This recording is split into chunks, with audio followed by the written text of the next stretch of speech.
விடுதலை சிறுத்தைகள் கட்சியின் ஆண்டிப்பட்டி சட்டமன்ற தொகுதி மாவட்ட செயலாளர் தலைமையில் தேனி கலெக்டர் அலுவலகத்தில் மனு வழங்கினர்.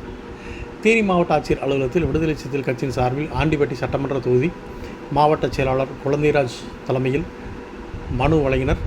இவர்கள் வழங்கிய அந்த மனுவில் ஆண்டிப்பட்டி சட்டமன்ற தொகுதிக்குட்பட்ட கடமலை மயிலை ஒன்றியத்துக்கு உட்பட்ட பல்வேறு மலை கிராம மக்கள் பல தலைமுறைகளாக வீடு கட்டி குடியிருந்து வருகின்ற நிலையில் விவசாயிகள் விவசாய கூலி தொழிலாளர்களை நீதிமன்ற ஆணையை காட்டி அப்புறப்படுத்த நினைக்கும் வனத்துறை நிர்வாகத்தையும் வருவாய்த்துறை நிர்வாகத்தையும் அந்த மக்களை அந்த இடத்தை விட்டு அப்புறப்படுத்தக்கூடாது என தமிழ்நாடு அரசு நீதிமன்றத்தில் மேல் முறையீடு செய்து தடை ஆணை பெற்று அந்த மக்கள் வாழ்வாதாரத்தை உறுதி செய்ய வேண்டும்.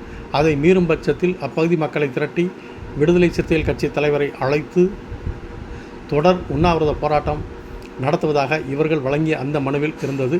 இந்த நிகழ்வில் விடுதலை சிறுத்தைகள் கட்சியின் மாவட்ட செய்தி தொடர்பாளர் ஆபிரகாம், மாவட்ட துணைச் செயலாளர் நாகராஜ், மகளிரணி மாவட்ட செயலாளர் ஜீவா, மாநில துணைச் செயலாளர் முத்துராமன், மாநில துணைச் செயலாளர் ஆண்டி உள்ளிட்ட நிர்வாகிகள் உடனிருந்தனர்.